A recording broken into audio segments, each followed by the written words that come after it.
دين الحق ليظهره على الدين كله ولو كره المشركون الصلاة والسلام على سيدنا ونبينا وشفيع ذنوبنا وحبيب قلوبنا وطبيب نفوسنا ومولانا أبي القاسم محمد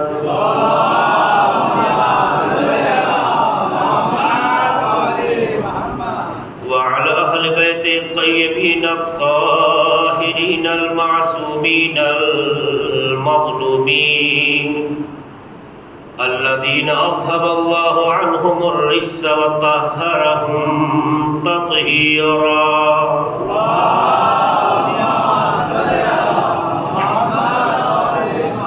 ولعنة الله على أعدائهم وغاصبي حقوقهم ومنكري فضائلهم أجمعين من ليلنا هذا إلى قيام يوم الدين أما بعد فقد قال الله سبحانه تبارك وتعالى في كتابه المبين وهو أصدق القائلين والصادقين وقوله الحق بسم الله الرحمن الرحيم ومن يعمل من الصالحات من ذكر أو أنثى وهو مؤمن فأولئك يدخلون الجنة ولا يظلمون نقيرا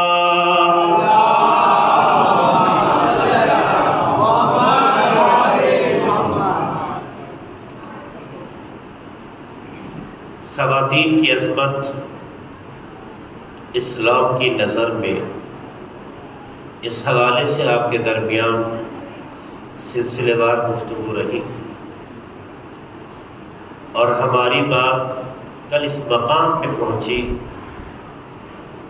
کہ پروردگار عالم نے عورت کو عورت ہونے کی بنیاد پر کسی کمال اور سعادت سے محروم نہیں رکھا، بلکہ جب بات عظمتوں کی آئی تو ایک خاتون کو اس منزل پر نمایاں کیا کہ وہ امامت کی بھی آبرو بنی اور رسالت کی بھی عزت بن گئی۔ ہم نے بہت سے نمونے جسے آپ جانتے ہیں کل آپ کے سامنے پیش کیے، آئے تطہیر کے حوالے سے، آئے مباہلہ کے حوالے سے۔ یہ وہ مواقع ہیں کہ جس کے ذریعے سے مرکزیت خدا نے عورت کو دی اور یہ بتایا کہ اس مخلوق میں بھی وہ کمال پایا جاتا ہے کہ جس پر قدرت ناز کرے۔ دنیا عورت کو عورت ہونے کے بنیاد پر ممکن ہے محکوم نگاہوں سے دیکھے، کہہ تو دنیا یہی رہی ہے کہ عورت کا ہم سمان کرتے ہیں، عورت کی عزت کرتے ہیں۔ بہت سے لوگ آٹو کے پیچھے لکھتے ہیں میرا ایمان مہیلاؤں کا سمان، اس طرح کے جملے اور اس طرح کی باتیں ٹائٹل کی شکل میں تو بہت دیکھا، لیکن مقام عمل میں دیکھا کہ جو کہتے ہیں میرا ایمان مہیلاؤں کا سمان، وہی مہیلاؤں کے چرتر کو کس طرح سے چرترہین بناتے ہیں۔ اور ظاہر ہے کہ یہ فکر ڈیولپ جب ہوگی جب ایک اچھی ماں کی آغوش انہیں ملے گی، ایک ایسی ماں جس کی فکر طاہر ہو، جس کا مزاج پاک ہو، جو صاحب کردار ہو۔ جب ایسی آغوش ملتی ہے تو پھر اسے ٹائٹل کی ضرورت نہیں ہوتی ہے، ماں کی تربیت خود اس کا کردار بن جاتی ہے۔ یہ تمام چیزیں ہمارے دیش میں بھی بہت سے لوگوں نے بیٹی بچاؤ بیٹی پڑھاؤ کا نعرہ بلند کیا۔ اس نعرے کا وزن ہم سے بہتر آپ جانتے ہیں۔ وہ کیا بیٹی کی قدر سمجھے گا جس کی آغوش خود اولاد سے خالی ہو؟ وہ کیا بیٹی کی اہمیت کو سمجھے گا جو کسی کی بیٹی کو اپنے گھر کی آبرو بنا کے رکھ ہی نہ سکا ہو؟ ظاہر ہے کہ اسی طرح کے لوگ ہوتے ہیں کہ جو خالی جھانسا دیتے ہیں آپ کو تماشا بننے کے لیے، اور اپنے دیش میں ہم اس طرح کے جو ہے خیالات کو بہت قریب سے ریڈ کرتے ہیں۔ میں آپ کے ذہن کو صرف متوجہ کرنا چاہتا ہوں کہ اسلام میں بیٹی یا عورت کو اگر عظمت ملی ہے، عزت ملی ہے، شرف ملا ہے، تو شرف یا عزت یا عظمت کو سمجھنے کے لیے اس کلچر کی طرف بھی آپ کو نظر ڈالنی ہوگی جو عورت کے وقار کو ہمیشہ تار تار کرتا رہا ہے، عورت کی عظمتوں کو ہمیشہ مذاق بناتا رہا ہے۔ اس نے بیوی ہے یا ماں ہے اس فرق کو ختم کر دیا ہے۔ یہ بہت سخت جملہ جو میں بول کے نکل گیا۔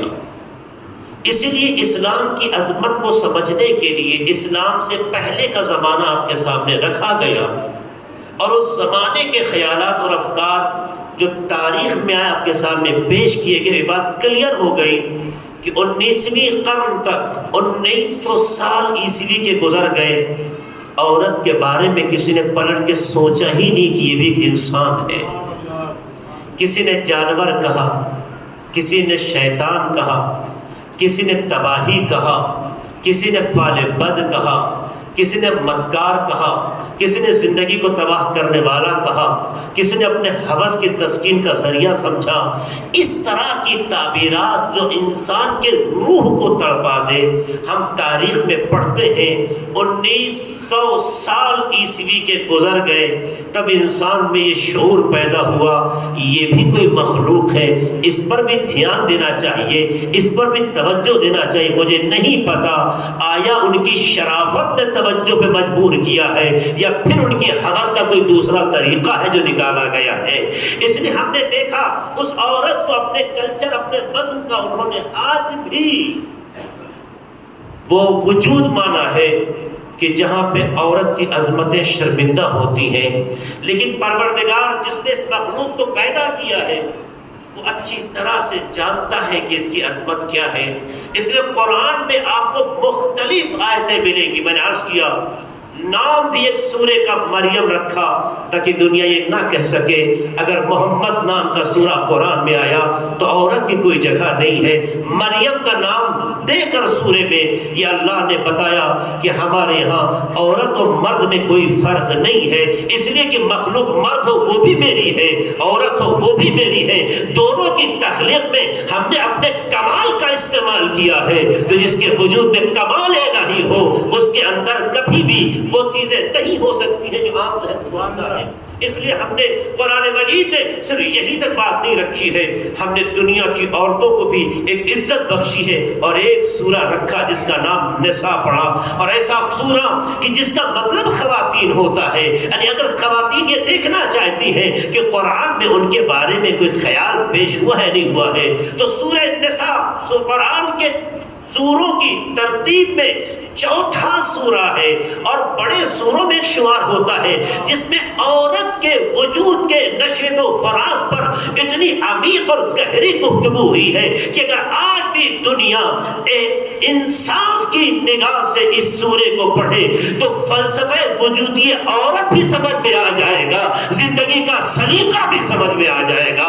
تو پروردگار عالم نے اس سورے کو قرآن میں جگہ دی اور اس طرح سے عورت کی عظمت کو سمجھایا اور درشایا۔ اور میں نے عرض کیا تھا کہ قرآن مجید کے 10 سے 12 سورے ایسے جس میں خواتین کا تذکرہ ہوا، یہ سب خواتین کی عظمت کو نمایاں کرتا ہے، عورتوں کی عظمت کو بتاتا ہے۔ بس ہاں عورت کو ایک بار توجہ کرنا ہے کہ وہ آیا اس راستے پہ جا رہی ہے یا نہیں جس کی بنیاد پر خدا عزت دینا چاہتا ہے۔ یاد رکھیے گا پروردگار نے خلقت کے اعتبار سے کسی کو ذلیل نہیں بنایا، سب کو عزیز بنایا۔ احسن الخالقین جب اللہ نے اپنے بارے میں لفظ کہا تو یہ نہیں کہا مرد بنایا تو میں احسن الخالقین ہوں لیکن عورت بنایا تو میں احسن الخالقین نہیں ہوں۔ اس نے خلقت میں نے دونوں جوہر کا مظاہرہ کر کے یہ بتایا، دیکھو تمہارا رب ایسا ہے، بنایا تو انسان مگر انسان کو دو صنف دے کے دونوں میں مستقل کمالات بھی دے دیے، دونوں کی اپنی پہچان بھی دے دی، یعنی ایک مرکزی اعتبار سے دونوں انسان ہیں مگر ضرورتوں کے اعتبار سے دونوں مختلف بھی ہو جاتے ہیں۔ کمال اختلاف ہونے کے باوجود بھی کمال اشتراک رکھ کے بتایا میں وہ خدا ہوں جہاں اختلاف کے باوجود بھی اتفاق کے جوہر نمایاں کر دیتا ہوں۔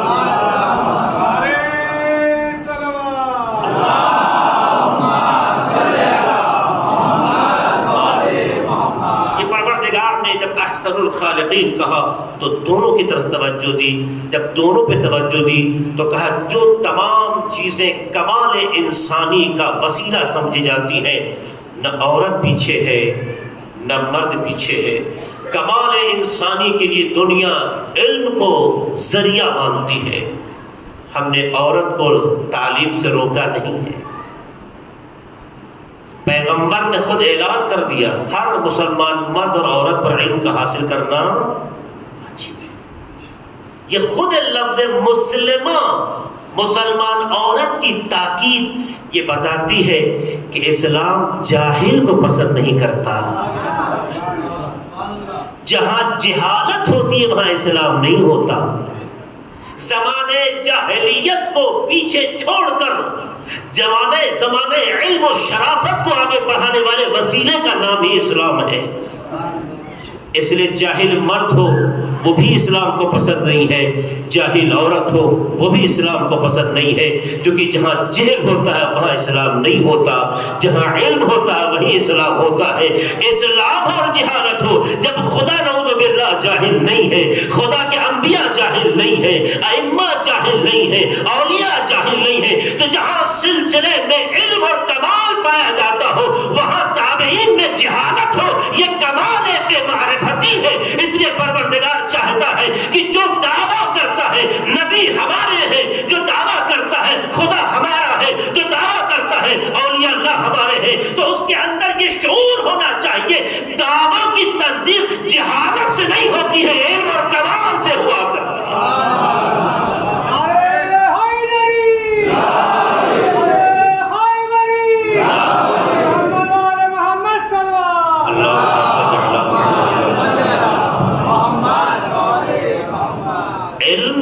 تعلق عقل سے ہے، عقل اللہ نے دونوں کو دی۔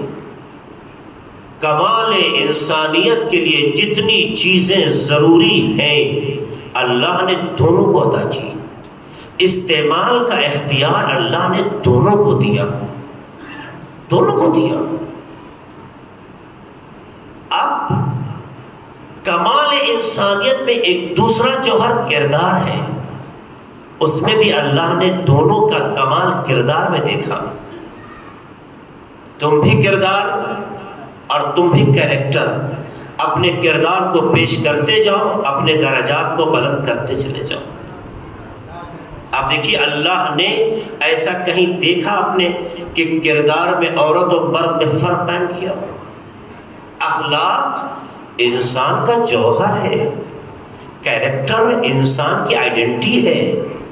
جس انسان کے پاس کیریکٹر نہ ہو وہ جانور ہے، انسان نہیں ہے۔ آپ جانور سے کردار کی امید کرتے ہیں؟ صاحب سلام نہیں کیا، صاحب میں آیا میرے احترام میں کھڑا نہیں ہوا، صاحب میں بیٹھا مگر اس نے میری خیریت نہیں پوچھی، میں نے بہت کوشش کی پڑھانے کی، پڑھ نہ سکا۔ یہ جانور میں آپ یہ بات کرتے ہیں؟ اس کا مطلب یہ ہے یہ ساری چیزیں انسان کی نہیں ہے، جانور کی ہے۔ جہاں احترام نہ ہو، رسپیکٹ نہ ہو، بات سننے کا جذبہ نہ ہو، دیکھ کر احترام میں کھڑا نہ ہو، جانور دیکھ کے احترام نہیں کرتا، انسان احترام کرتا ہے، انسان سیکھتا ہے۔ تو آپ کے اندر اگر شرافت انسانی پائی جاتی ہے تو کردار کا تعلق جانور سے نہیں ہے، انسان سے ہے، عورت ہے وہ بھی ان اکرمکم عند اللہ اتقاکم، سورہ حجرات کی آیت ہے۔ اللہ نے کیا کہا؟ جس میں کردار ہے وہی ہمارے ہاں کامیاب ہے، عورت ہے کردار ہے کامیاب ہے، مرد ہے کردار ہے کامیاب ہے۔ آپ دیکھیے کردار ہونا چاہیے، اس کا تعلق عمر سے نہیں ہے، اس کا تعلق خطے سے نہیں ہے، اس کا تعلق ماحول سے نہیں ہے، اس کا تعلق کسی کے حسب و نسب سے نہیں ہے۔ کردار جس میں بھی پایا جائے، حبش کا ہو ہم بھی اسے سلام کہلائیں گے۔ اللہ نے فضہ تک کو سلام کہلوا دیا۔ یہ سلام کہلوانا بتاتا ہے تم حبش کے علاقے کو کریکٹر کے اعتبار سے، صورت کے اعتبار سے، ماحول کے اعتبار سے اپنی نگاہوں میں مذموم سمجھتے ہو، لیکن ہم جب دیکھتے ہیں ان کے اندر جوہر کردار پایا جاتا ہے تو ہم علاقہ نہیں دیکھتے، معیار دیکھا کرتے ہیں۔ اور جہاں معیار ہوتا ہے وہاں سلام بھی ہوتا ہے، درود بھی ہوتا ہے، عزت بھی ہوتی ہے۔ عظمت اگر بلال کو ملی تو فضہ کو بھی ملی، عظمت اگر اس طرح سے کنیزوں کو ملی تو ہم نے دیکھا غلاموں کو بھی ملی۔ یہ تمام چیزیں ہمیں پیغام دیتی ہیں۔ اسلام گورے اور کالے کے بنیاد پر کسی کو عزت نہیں دیتا، اسلام حسب اور نسب کے اعتبار سے کسی کو وقار نہیں دیتا، اسلام ایک دوسرے کے خطے کو دیکھ کر کسی کو اونچا نیچا نہیں کرتا، اس لیے کہ خطے سے وہ اونچا نیچا کرتے ہیں جو تنگ نظر ہوتے ہیں، ماحول سے وہ ایک دوسرے کو اونچا نیچا کرتے ہیں جو خوش فکر نہیں ہوتے، لیکن جن کے یہاں الہی مزاج ہوتا ہے، چونکہ کائنات خدا کی ہے تو علاقہ کہیں کا بھی ہو خدا کا ہے، ایریا کوئی بھی ہو خدا کا ہے، ماحول کوئی بھی ہو خدا کا ہے، حسب و نسب کوئی بھی ہو خدا سے تعلق رکھتا ہے۔ تو جب معیار بلند ہوتا ہے تو عزت سب کو ملا کرتی ہے، معیار کردار بنایا جاتا ہے۔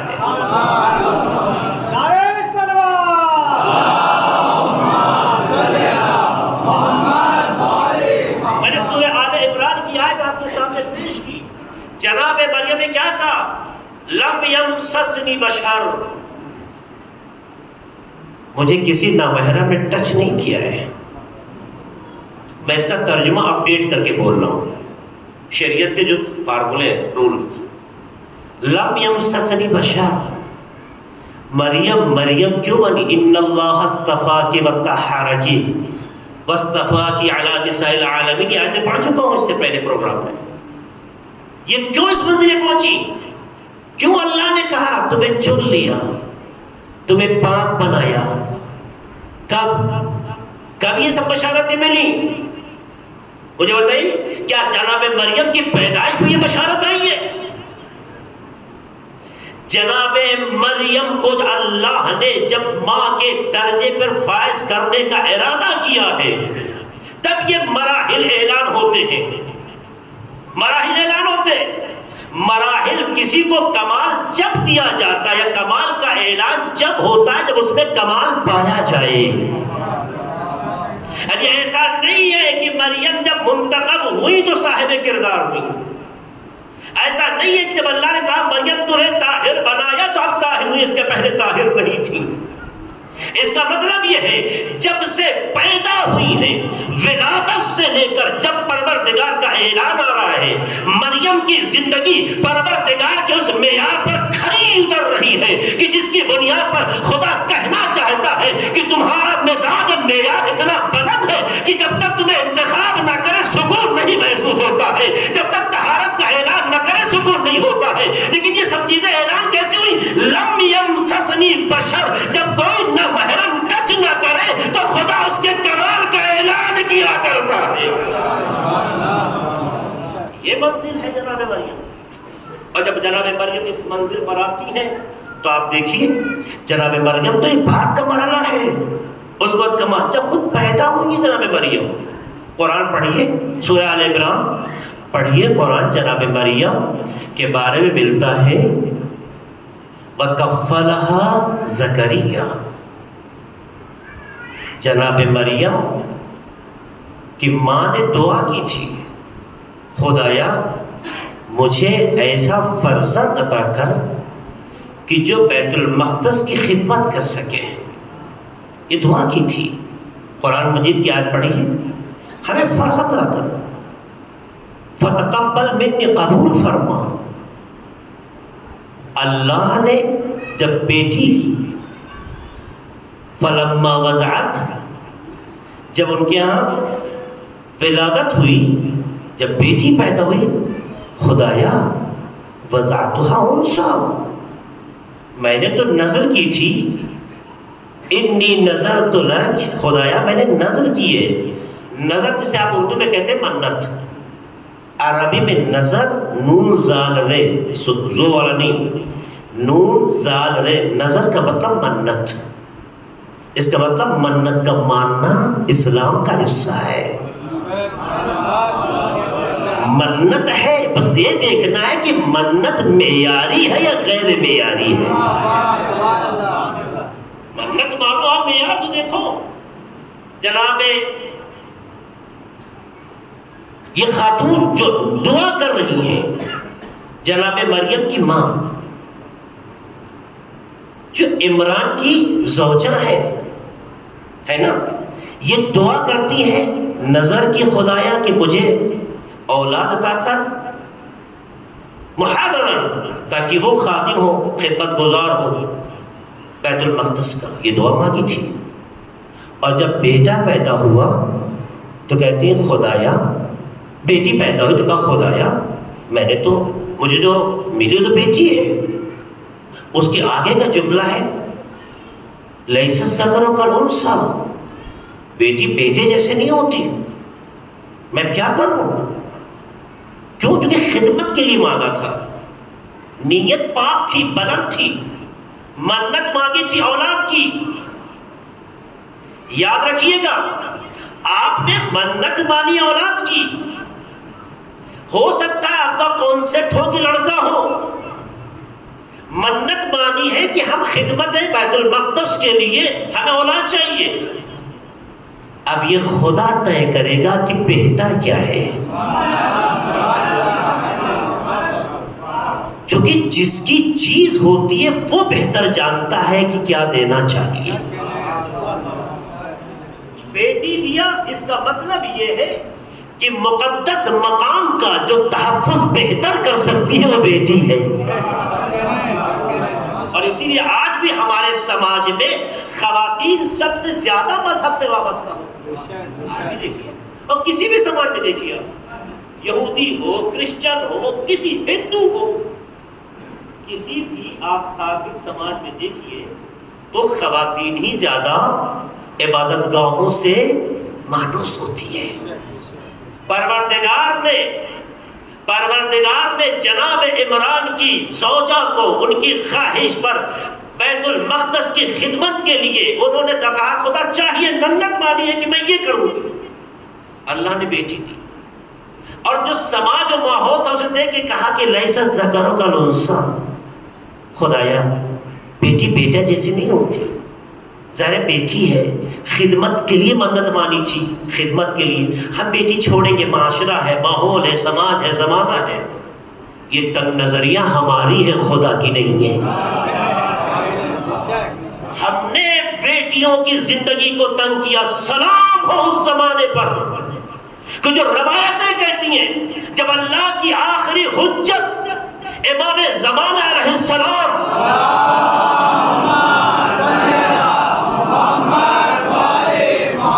دنیا میں ظہور فرمائیں گے تو فکر و شعور کی تربیت کر کے اتنا بلند کر دیں گے کہ جو قرآن نے اعتماد دکھایا بیٹی کے لیے وہ ماحول ڈیولپ ہو جائے گا. یہ ہوگا، وقت انتظار چاہیے. لیکن میں آپ سے بتانا چاہتا ہوں کہ اب جب یہ کہتی ہیں یہ صورتحال ہے، پھر کہتی ہیں انی سمیتھا مریم، خدا میں نے نام مریم رکھا ہے. کہہ کے پھر مریم نام، خدمت کے لیے مانگا تھا نا، خدمت میں مریم کو رکھ دیا. لیکن مریم کا بچپنا یہ ہے کہ آگے کی آیت کہتی ہے وَكَفَّلَهَا زَكَرِيَّا، اس بچی کی سرپرستی جناب زکریا نے کی. میں جو سنا رہا ہوں اس کی گہرائی کو سمجھیے گا. جناب زکریا انہوں نے سرپرستی کی. کلما دخل علیہا، جناب مریم کا بچپنا ہے، جس کمرے میں جس جگہ تھی، جب بھی جناب زکریا وہاں داخل ہوتے تھے وجد عندها زکریا المحراب، جب بھی جناب زکریا داخل ہوتے کیا ہوتا تھا؟ وجد عندها رزقا، جب بھی داخل ہوتے تھے کیا دیکھتے تھے کہ وہاں رزق ہے۔ سرپرستی جناب زکریا کو ملی تھی، سرپرست کھانے کا انتظام کرتا ہے، سرپرست دیکھ بھال کرتا ہے۔ جناب زکریا کے لیے منظر کشی ہوتی ہے، جس بیٹی کو اللہ کی کنیز نے اس جذبے سے مانگا تھا کہ میں اسے بیت المقدس کی خدمت کے لیے اولاد چاہتی ہوں، اللہ نے بیٹا دیا، ارادہ خدمت تھا، ارادہ پاک تھا، اللہ نے بیٹی دی۔ بیٹی دینے کے بعد جب مزاج اور منظر کشی قرآن کرتا ہے کہ جب بھی جناب زکریا آتے تھے تو کیا دیتے تھے؟ وجد عندها رزقا، ان کے پاس رزق دیتے تھے موجود ہے، ہم نے تو نہیں پہنچایا، ہم نے تو نہیں دیا، یہ کھانا سے کہاں پوچھتے تھے انا لک ھذا، یہ کہاں سے آیا تمہارے پاس، یہ کہاں سے آیا؟ قالت هو عند ربی، کیا کہتی تھی؟ یہ ہمارے پروردگار کی جانب سے آیا ہے۔ عزیزوں، ماں نے دعا مانگی تھی خدمت کے لیے اولاد ملے، اللہ نے بیٹی دی، بیٹی دینے کے بعد سرپرست بنایا زکریا کو، مگر رزق اللہ خود بھیجنے لگا۔ پتا چلا اگر منت معیاری ہو جائے اور پروردگار کے گھر کی خدمت کا جذبہ ہو جائے تو کفیل کوئی بھی ہو، رازق خدا ہی ہوتا ہے۔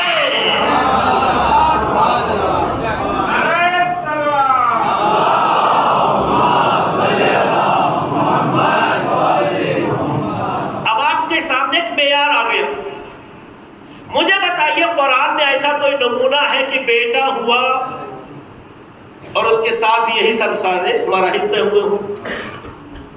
میرا موضوع چونکہ خواتین ہے اس لیے میں بیٹوں کی عظمت کے بارے میں گفتگو بھی نہیں کر رہا ہوں، لیکن اس پائے کی گفتگو مجھے بتائیں۔ یہاں پہ ہمارے پاس قاری اور حافظ دونوں بیٹھے ہوئے ہیں، تشریف فرمائیں، آپ مجھے بتائیں کہ قرآن مجید میں کسی بیٹے کے بارے میں اس طرح سے سلسلے وار گفتگو ہو؟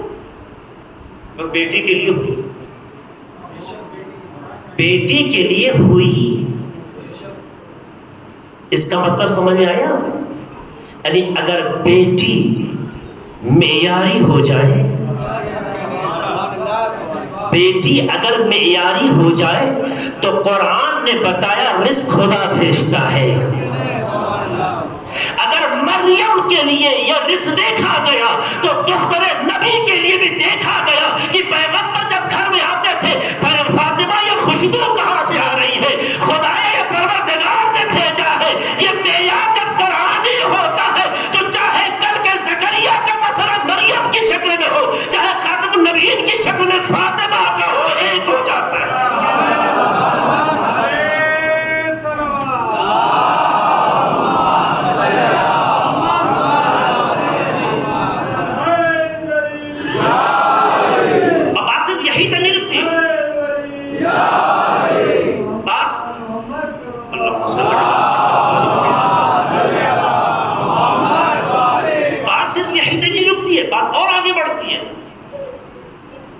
یہ تو مریم تھی، وہ فخر مریم تھی، معیار اللہ نے نہیں بدلا۔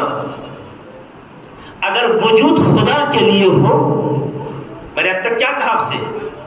وجود خدا کے لیے ہو تو اللہ رزق بھیجتا ہے۔ مریم کا وجود خدا کے لیے تھا، اللہ نے رزق بھیجا۔ فاطمہ کا بھی وجود خدا کے لیے تھا، اس لیے اللہ نے فاطمہ کے لیے کئی مرتبہ بھیجا ہے۔ اور بات صرف بھیجنے کی یہاں تک نہیں ہے، یہ تو بلند مقامات، بلند ہستیاں ہیں۔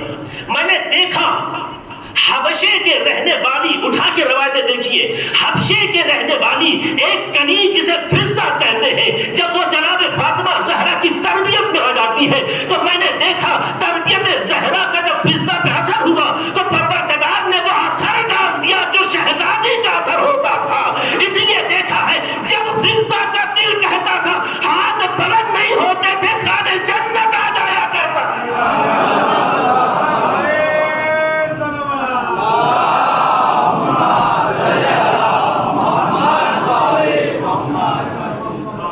بہنوں، میری بیٹیوں، میری بزرگ خواتین، آپ کو کس سے چاہیے رزق؟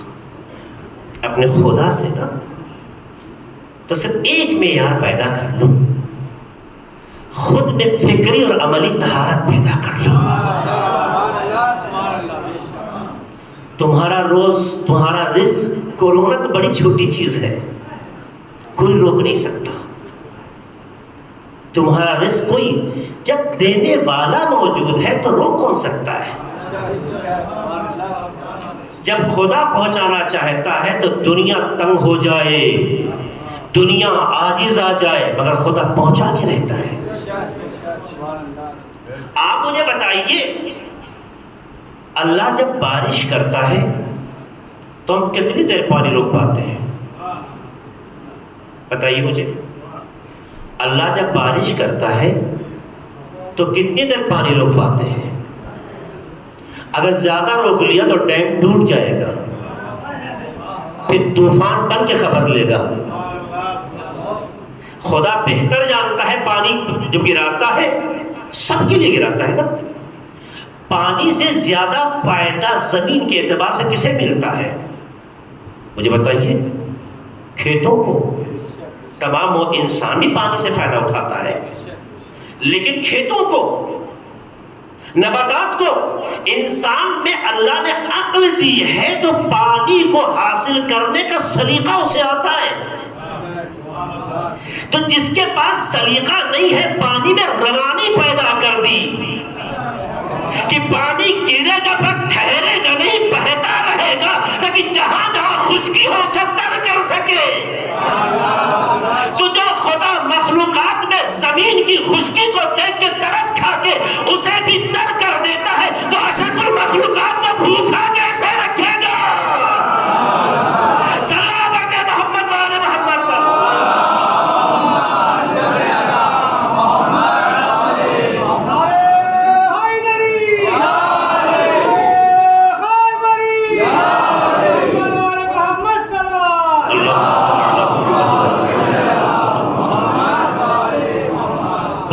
سلسلہ بہت طولانی ہے، مگر دامن وقت میں گنجائش نہیں ہے۔ میں بات کو سمیٹتے ہوئے اتنا کہنا چاہتا ہوں، آپ نے جناب مریم کا بھی واقعہ سنا، آپ نے جناب آسیہ بنت مزاحم فرعون کی زوجہ کا بھی واقعہ سنا۔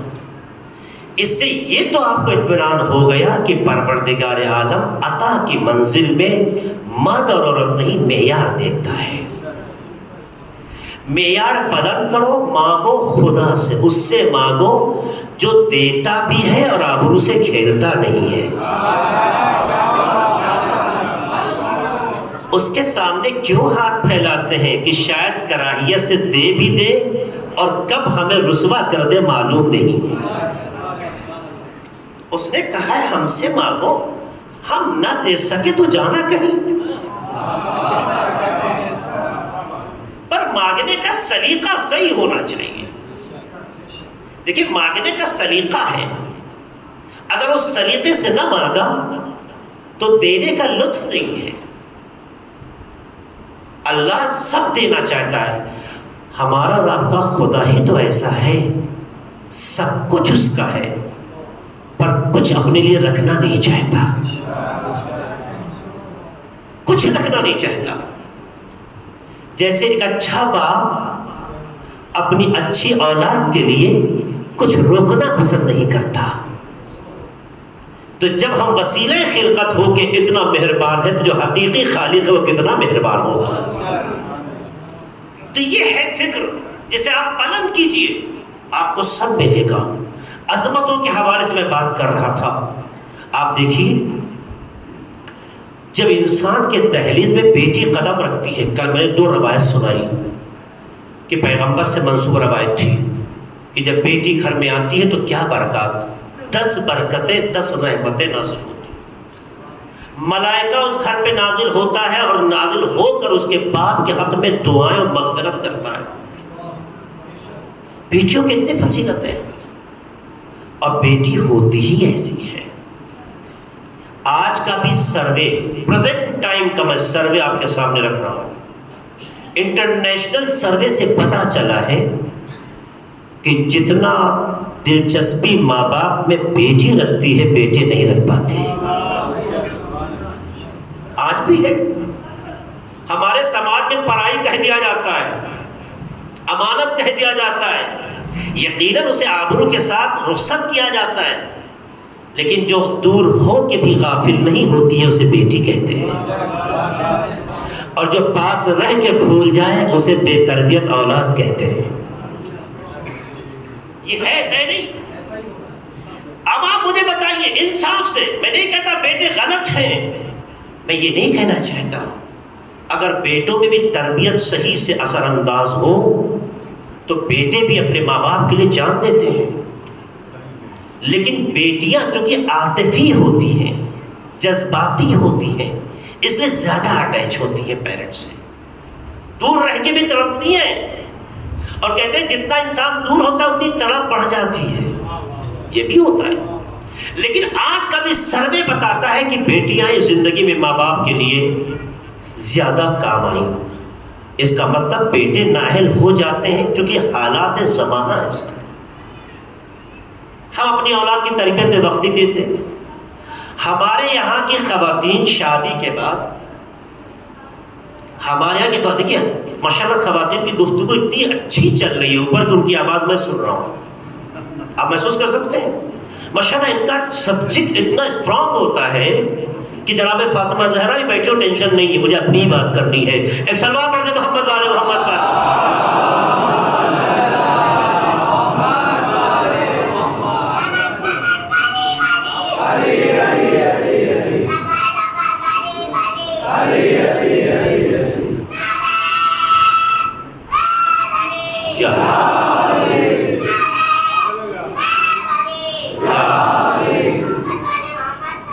اللہم صلی علی محمد محمد. تھوڑا سا آپ حضرات سلوات کے ساتھ آگے آ جائیے, چونکہ بعض لوگ آپ سے ملحق ہو رہے ہیں, آگے آ جائیں.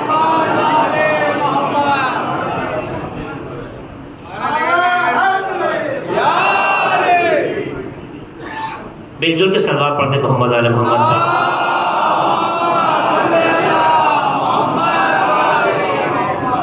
میں اپنے ان تمام بھائیوں سے جو اس غرض سے اپنے گھر سے یہاں تک آئے ہیں کہ مجلس میں جا رہے ہیں, ان سے ریکویسٹ ہے کہ فرش عزا پہ آ کے عبادت کا حصہ بنے, تماشائی نہ بنے. جو لوگ باہر کھڑے ہیں فرش عزا کی نسبت سے تماشائی ہیں, کم سے کم امام حسین کے جوار میں آپ عبادت گزار بنیے, تماشائی نہ بنیے. ایک سلوات پڑھ دیں محمد علی محمد پر.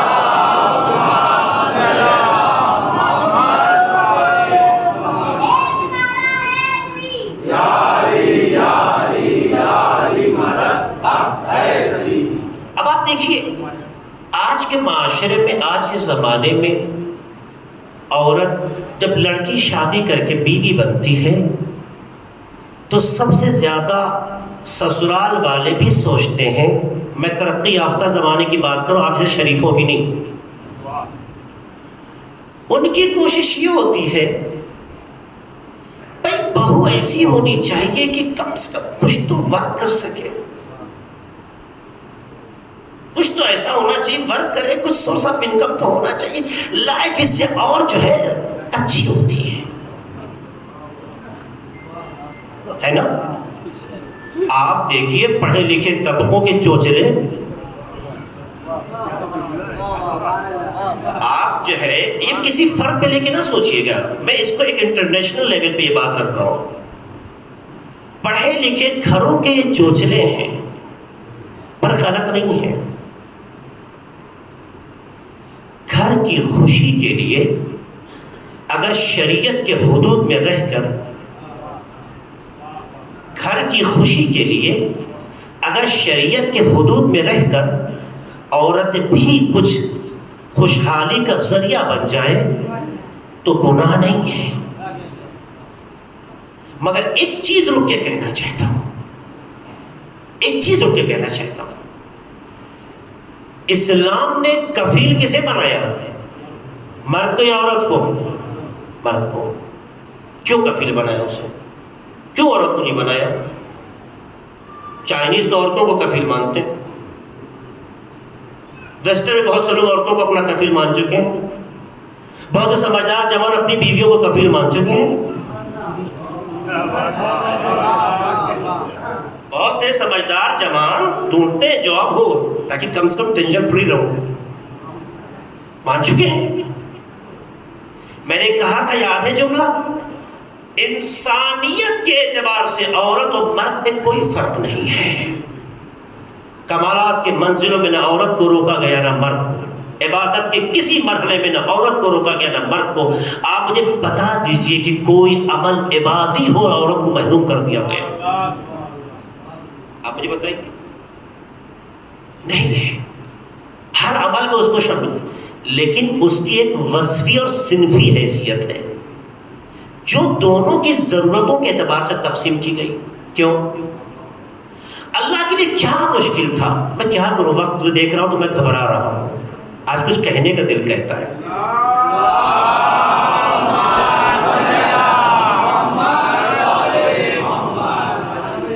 اللہ اگر چاہتا ایک ہی انسان کو، میں عورت مرد کا نام نہیں لے رہا ہوں، ایک ہی انسان کو ماں بھی بناتے،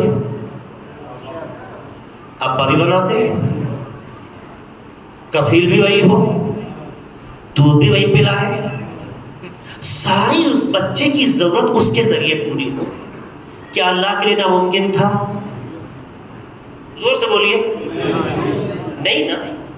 خدا اگر چاہتا ایک وجود کے ذریعے سے جو دو حصوں میں کام تقسیم ہوئے ہیں ایک ہی میں رکھ دیتا،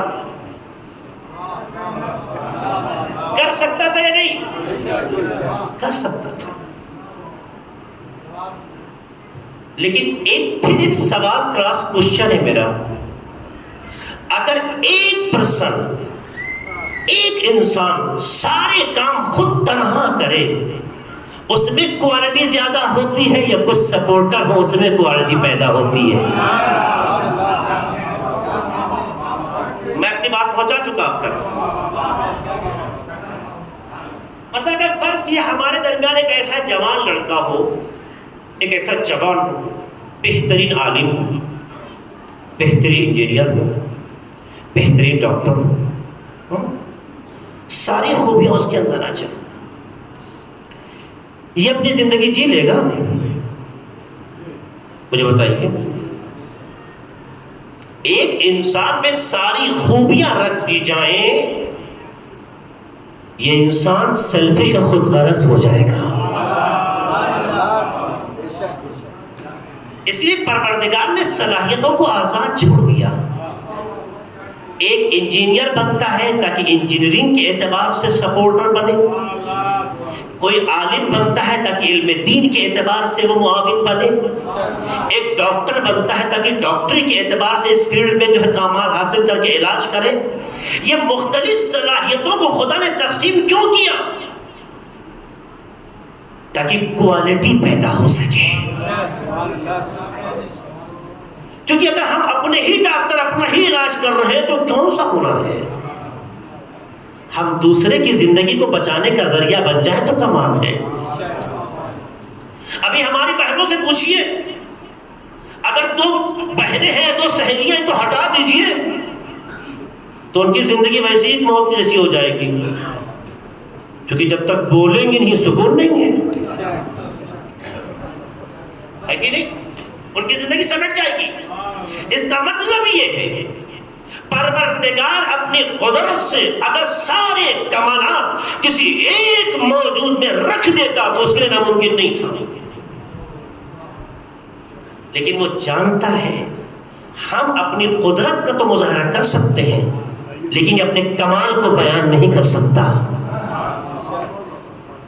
زندگی تنگ ہو کے سمٹ کے رہ جائے گی، اس لیے کمالات کو تقسیم کیا۔ ایک ہی انسان، مرد ہی صحیح، اسے ماں بھی بنا دے، کفیل بھی بنا دے۔ اب مجھے بتائیے، کفیل بنایا ہے تو اسے کم سے کم آمدنی کے لیے کوشش کرنی ہوگی، تو جو باہر جائے گا کمانے کے لیے تو یہ بچہ کیا کرے گا؟ بتائیے بچہ کیا کرے گا؟ اس بچے کو دودھ چاہیے، کون پلائے؟ اس بچے کا کپڑا گیلا ہو گیا ہے، کون چینج کرے؟ اس بچے کی اپنی ضرورت تکالیف ہے، اسے کون دور کرے؟ اب اگر وہ اسی میں لگ جائے تو پروردگار کہتے جب تک حرکت نہیں برکت نہیں۔ اللہ میں آپ کی مخلوق کو دیکھ رہا ہوں، اس کے کپڑے چینج کر رہا ہوں، اسے دودھ پلانے میری ذمہ داری میں کیا کروں؟ اللہ یہ جانتا تھا ایک وجود کو کمال تک لانے کے لیے تربیت بھی چاہیے، دولت بھی چاہیے، اس لیے ایک کو رزق کا وسیلہ بنایا، ایک کو تربیت کی ذمہ داری دی۔ مجھے اتنا بتائیے دنیا میں جتنے لوگ بھی کتنا بھی پڑھے لکھے ہوں، جن کی بیویاں جاب کر رہی ہوں، جاب کرنے کا جذبہ رکھتے ہوں، بیٹیوں کو اس غرض سے پڑھاتے ہوں تاکہ خود اپنے پیروں پہ کھڑی ہو سکے، جس کی نیت ہی اچھی نہ ہو بچوں میں برکت کیا دیکھے گا؟ بہت آسانی سے کہہ گیا، اس کے پیچھے بڑی حکمتیں ہیں۔ آپ پڑھائیے تاکہ کمال پیدا ہو۔ اللہ نے مرد کو کفیل بنایا ہے، بیٹی کو کفیل نہیں بنایا ہے۔ آپ نے اگر بیٹی کو اپنے پیروں پہ کھڑا کرنے کا جذبہ رکھا، یعنی دولت کمائے، تو یہ آپ کی تنگ نظری ہے، خدا کی عطا میں کمی نہیں ہے۔ پھر وہ مرد بن کے رہے گی، پر اللہ نے اسے عورت بنایا ہے، اس میں لطافت رکھی ہے، اس میں نسوانیت رکھی ہے، اس میں شرم رکھی ہے، اس میں غیرت رکھی ہے، اس میں اپنے پریوار کے ساتھ قربانی دینے کا جذبہ رکھا ہے۔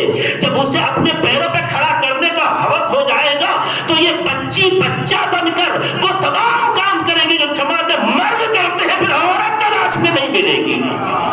یہ سوچ غلط ہے۔ بچی پڑھائیے، تعلیم دیجئے تاکہ اس کے اندر کمال پیدا ہو، تاکہ جس کی تربیت کرے وہ جاہل نہ رہ سکے۔ اس لیے پروردگار عالم نے 2 حصے رکھے آپ کی زندگی کے لیے اور تقسیم کار کر دیا اس کی صنف کے اعتبار سے۔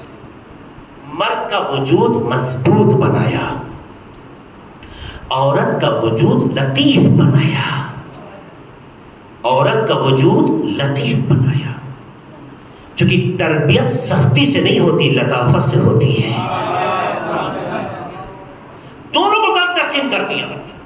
اب آپ سے میں وہ بات جو روک گیا تھا میں نے، کہ دنیا میں لوگ جو بہت پڑھے لکھے ہو جاتے ہیں، اپنے ذوق میں بہت ہی ترقی یافتہ سمجھتے ہیں، وہ کیا چاہتے ہیں؟ وہ یہ چاہتے ہیں کہ ان کے گھر کی بیٹی یا بہو بھی سروس کرے۔ ہم نے یہ بھی کہا اسلام تنگ نظر نہیں ہے، آپ کر سکتے ہیں۔ اگر آپ کا سرکل پیسہ لائے غیرت نیلام کر کے تو یہ دولت عبادت نہیں ہے۔ پیسہ کمایا غیرت کو نیلام کر کے تو یہ عزت نہیں ہے۔ پیسہ کمایا اپنے خاندان کی آبرو کو چوراہے پہ چھوڑ کر تو یہ شرافت نہیں ہے۔ اس سرکل کا ذہن میں رکھیں خیال۔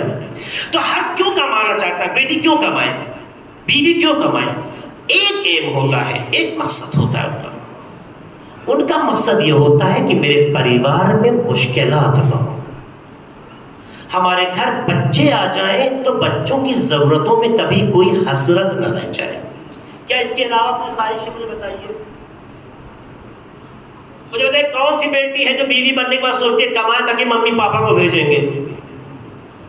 ایسا تو بیچاری کرتی نہیں، ہاں بدنام ہو جاتی ہے، کرتی نہیں ایسا۔ ایک صلاۃ پڑھ دے محمد آل محمد پر۔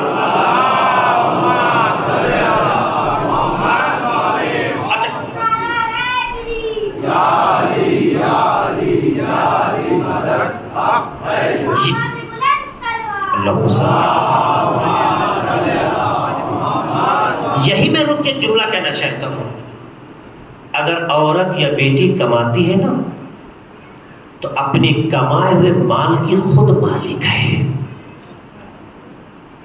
شوہر کفیل ہے، یہ کفیل نہیں ہے۔ اگر یہ کما بھی رہی ہے، اپنے پریوار پہ خرچ کرے نہ کرے اس کے اختیار میں ہے۔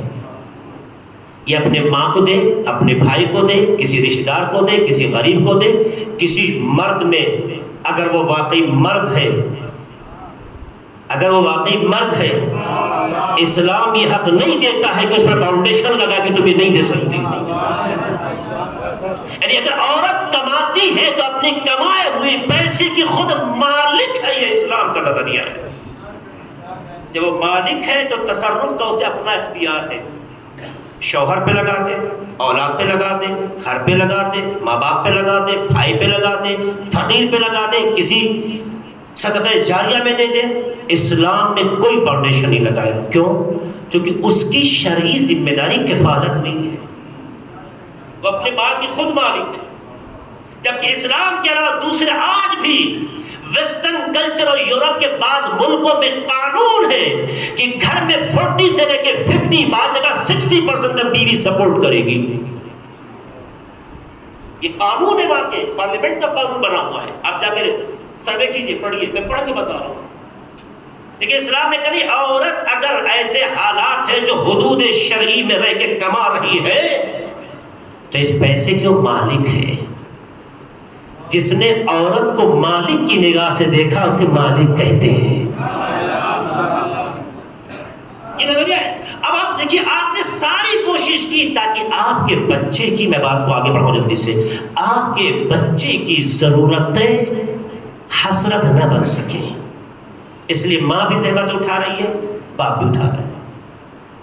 تو جب ماں بچے کی ولادت کے بعد سروس کرے گی، ورک کرے گی، اس لیے کہ میرے بچے کی ضرورتیں پوری ہو جائیں، تو ضرورتیں تو پوری کروا دے گی، لیکن اپنے بچے کو اچھا انسان نہیں بنا سکے گی.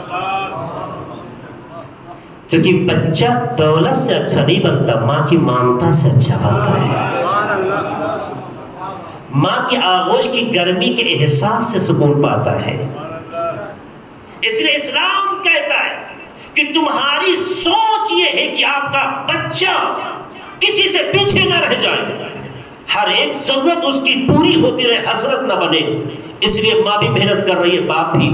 اسلام نے نہیں روکا، مگر یاد رکھنا اگر بچے کو اچھا انسان بنانے میں اگر تمہاری جاب مشکل سا بن رہی ہے تو تمہارے لیے جاب کرنا جائز نہیں ہے، کیونکہ دولت مقصد زندگی نہیں ہے، شرافت اور انسانیت مقصد زندگی ہے.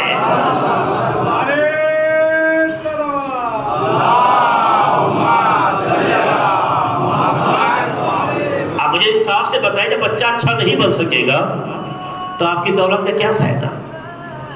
آپ کے خون پسینے کی محنت کا کیا فائدہ؟ آج مائیں روتی ہیں، ہائے میرا بچہ جوان تو ہو گیا مگر میرا احترام نہیں کرتا. جب اسے وہ حق نہ ملا جسے بچپنا کہتے ہیں تو آپ سے پیار کیوں کرے؟ جب آپ نے اسے وقت نہیں دیا، آپ نے سوچا ضرورتیں پوری کر دینے سے زندگی خوشیاں مل جاتی ہیں. غلط.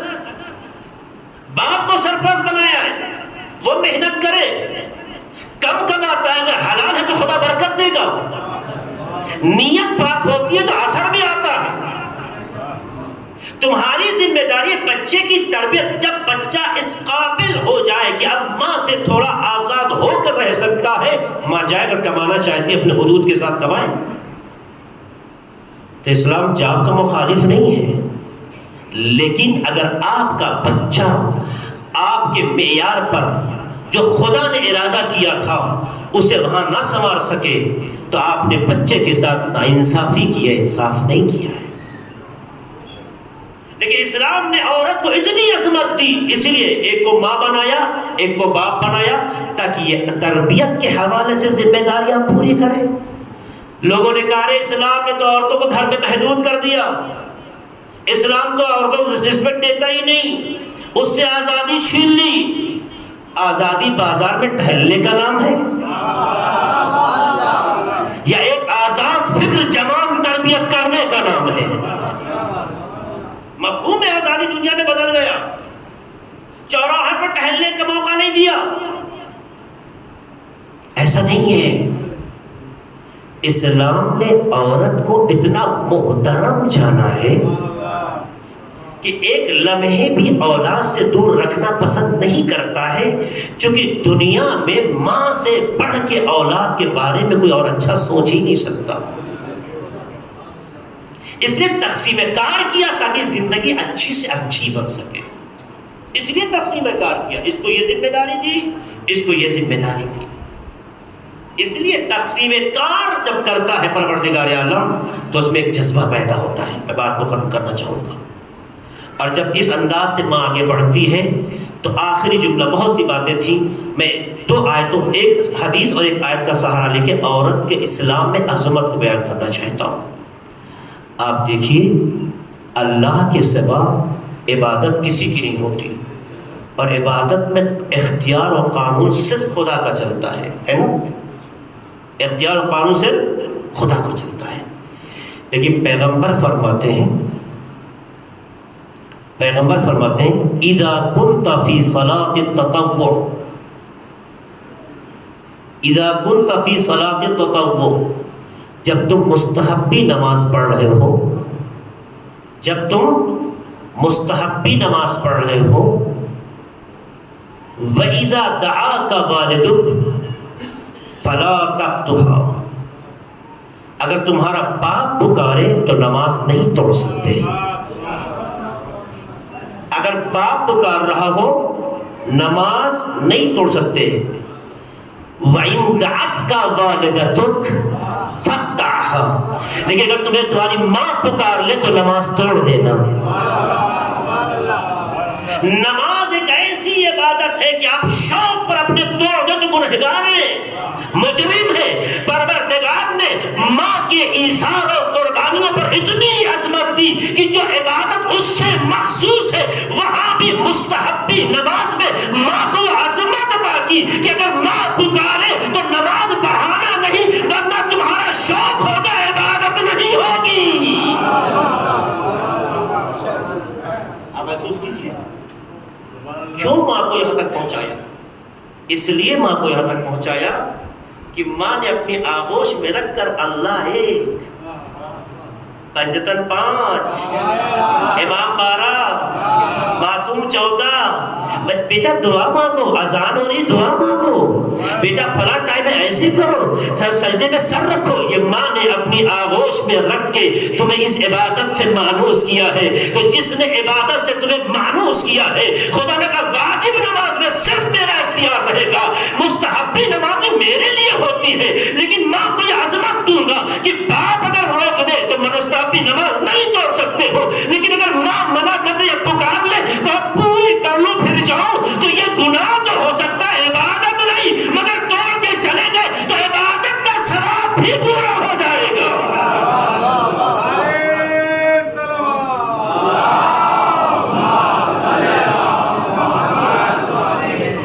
البتہ ایک بات ذہن میں رہے کہ باپ کی بھی بڑی عظمت ہے۔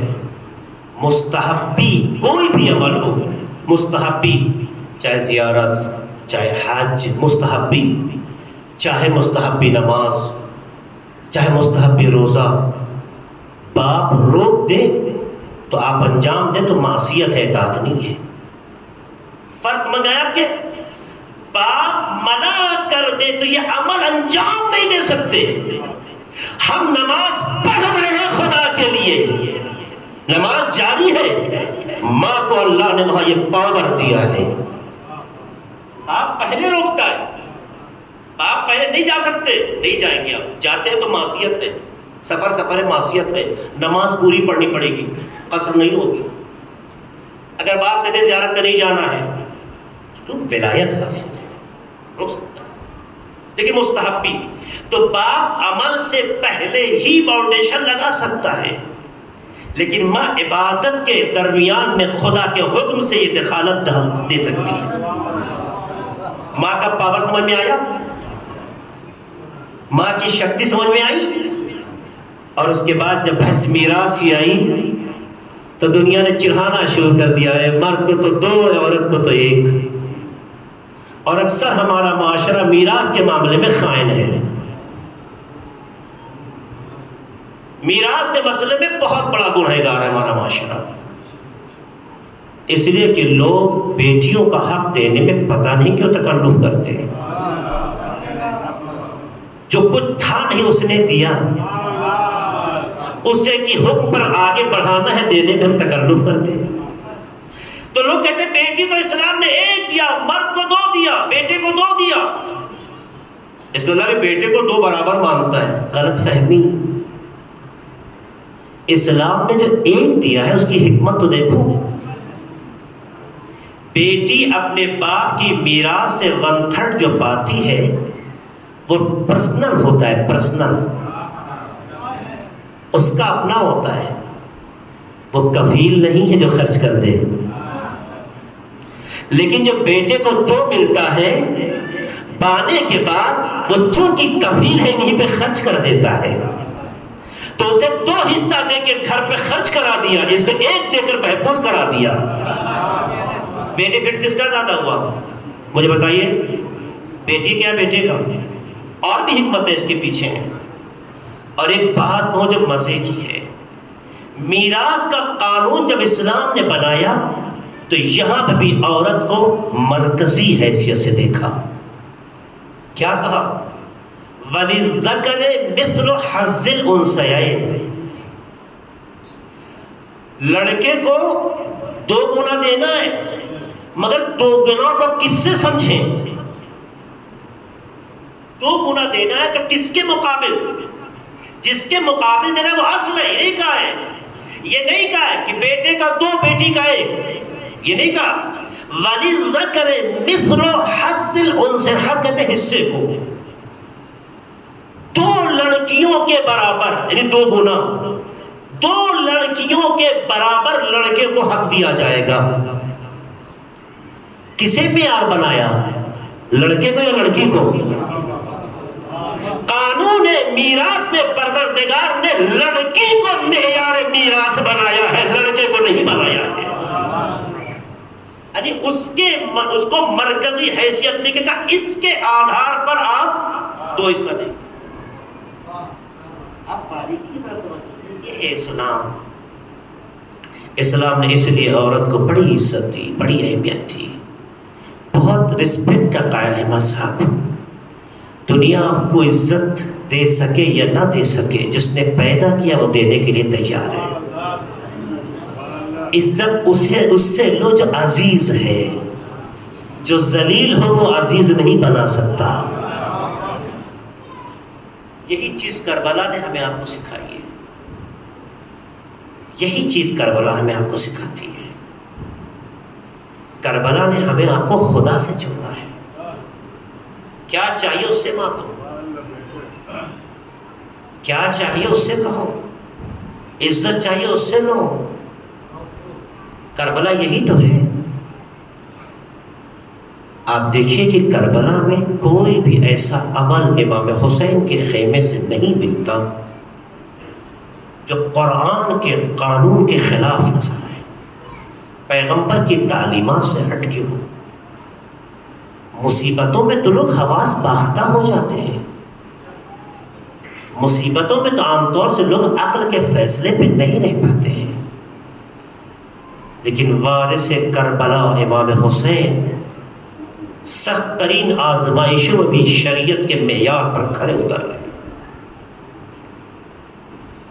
ہاں عزاداروں، بہت جلدی جلدی ایام خاتمے کی طرف بڑھ رہے ہیں جو عزاداری سے منسوب کیے جاتے ہیں.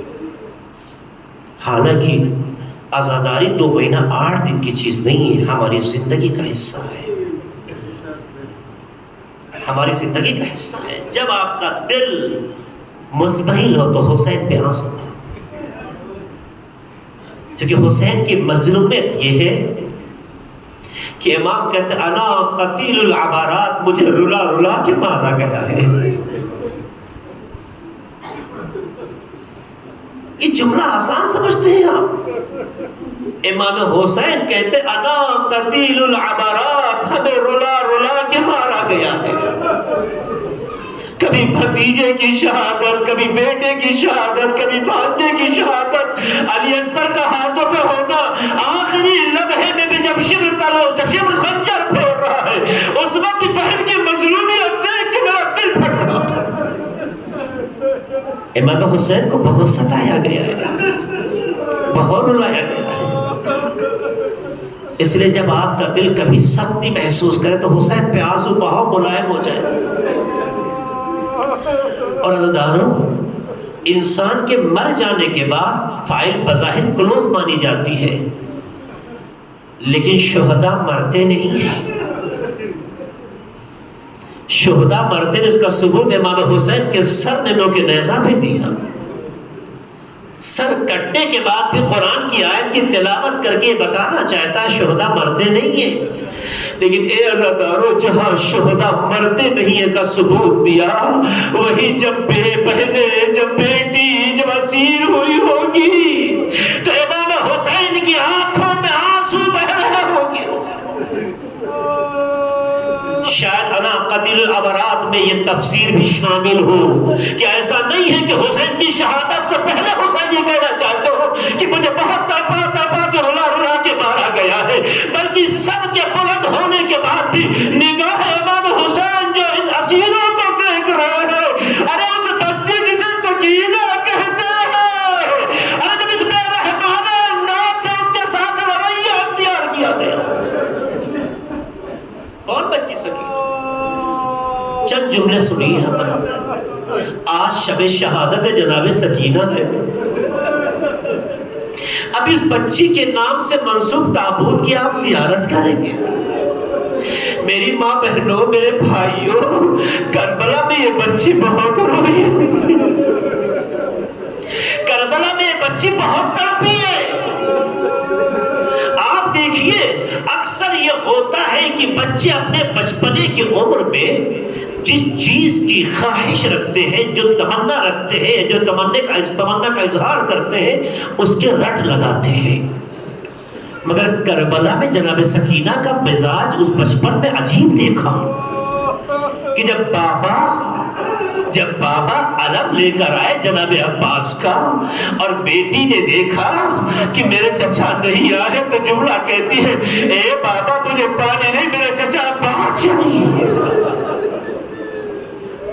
آپ بچی کو محسوس کیجئے، یہ جب بابا رخصت ہو رہے ہیں تو بابا کی زلجنا کی سم سے لپٹ کے جناب سکینہ کیا کہتی ہے، اے میرے بابا کے گھوڑے، میرے بابا کو مقتل کی طرف نہ لے جاؤ، چونکہ میں صبح سے جسے دیکھ لیے جاتا ہے واپس نہیں آتا ہے۔ ایک جملہ بعض ہمارے مقاتل لکھتے ہیں، جناب سکینہ نے جملہ کہا، میں نے اپنے چچا عباس کو بھی دیکھا گیا مگر واپس نہیں۔ آپ محسوس کر سکتے ہیں، بچی ہے نا، بچے پیار سے پلتے ہیں، وہ نفرت کے ماحول کو نہیں پہچانتے۔ جناب سکینہ امام حسین کی بیٹی اہل حرم کے درمیان، معصومین کے درمیان پڑھ رہی ہے تو یقیناً بچی کو کتنا پیار ملا ہوگا، مگر ہم نے یہ دیکھا کہ کربلا میں اس سن میں بچی بڑوں سے آگے نظر آتی ہے، اور اس کا واقعہ یوں ہے کہ جب ذوالجنا خیمے میں امام کی شہادت کی خبر لے کر آیا، بیویوں نے حلقہ بنا کے فریاد شروع کر دی، تو تاریخ کہتی ہے، روایت کہتی ہے، یہی سکینہ عورتوں کے درمیان سے بابا کے ذوالجنا کے پاس آ کے کہتی ہے، یا جواد ابی، اے میرے بابا کے گھوڑے، ہر سقیا ابھی ہم خطرات شانا، اتنا بتا دے آخری لمحے میں میرے بابا کو پانی بھی ملا کر پیاسا۔ بچی خود پیاسی ہے، بچی کی طرف دیکھیے، بچی خود پیاسی ہے، اپنی پیاس کی نہیں ہے، بلکہ میرے بابا کو پانی بھی ملا نہیں۔ یہ ہوتی ہے بیٹی۔ اس سکینہ کو کیا حال دیکھ رہا، بابا کی شہادت، خیام پہ حملہ، بچے سہم جاتے ہیں، ایسا حملہ کہ بڑے بھی یہ سمجھ نہ سکے ہوا کیا، اچانک حملہ خیمے پہ، اور حملے کے ساتھ لوٹ بھی رہے، ہاتھ بھی لگا رہے۔ ایسے ماحول میں ہر کوئی ایک دوسرے کی نہ صحیح کم سے کم اپنی تو حفاظت کرتا ہی ہے، مگر کربلا والے ایسے نہیں ہیں جو اپنے بارے میں سوچے۔ اب جب ایک دوسرے کی حفاظت میں لوگ لگ گئے، ایک بچی ہے جو یتیم تو ہو گئی ہے، مگر اس نے دنیا میں کبھی یتیموں کے ساتھ ایسا عمل ہوگا سوچا بھی نہیں تھا۔ ارے لوگ یتیموں کے سر پہ ہاتھ رکھتے ہیں، دست شفقت رکھتے ہیں، مگر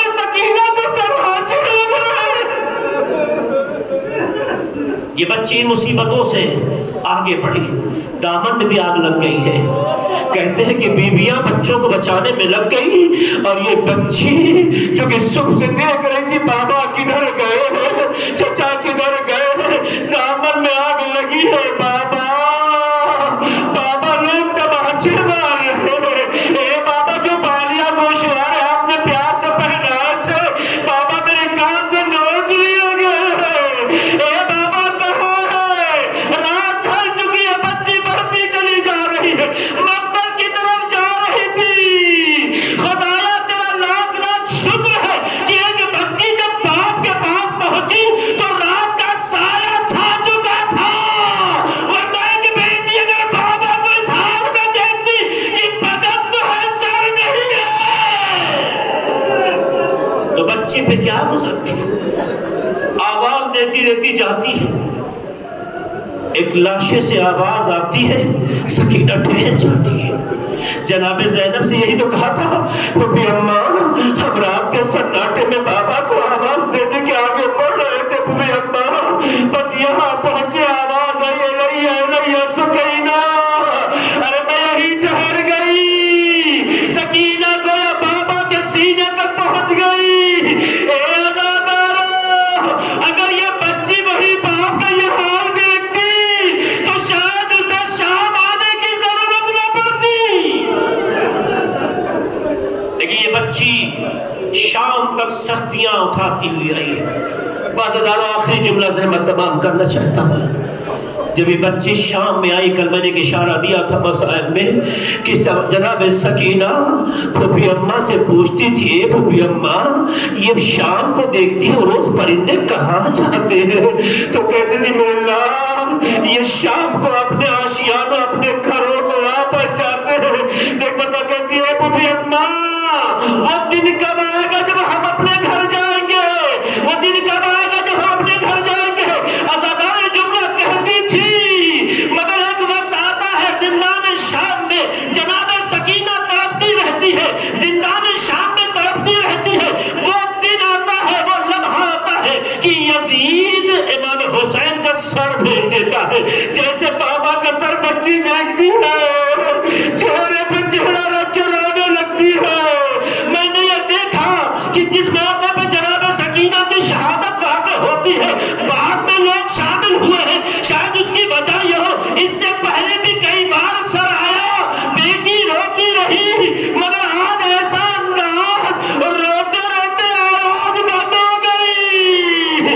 اے عزادارو، جب بچی کی آواز نہیں آئی، ارے زندان میں بیویوں کی آواز بلند ہو گئی۔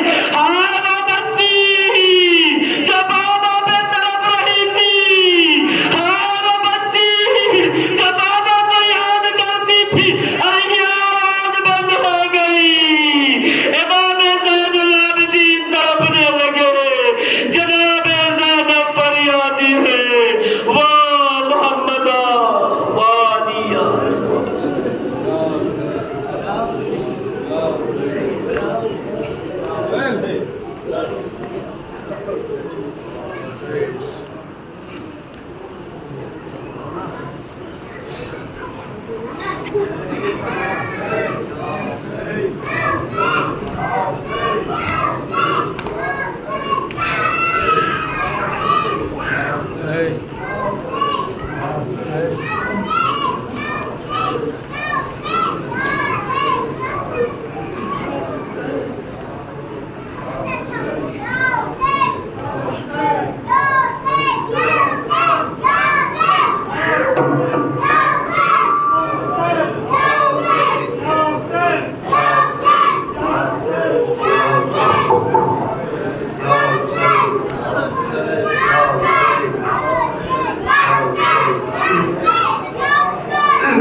Say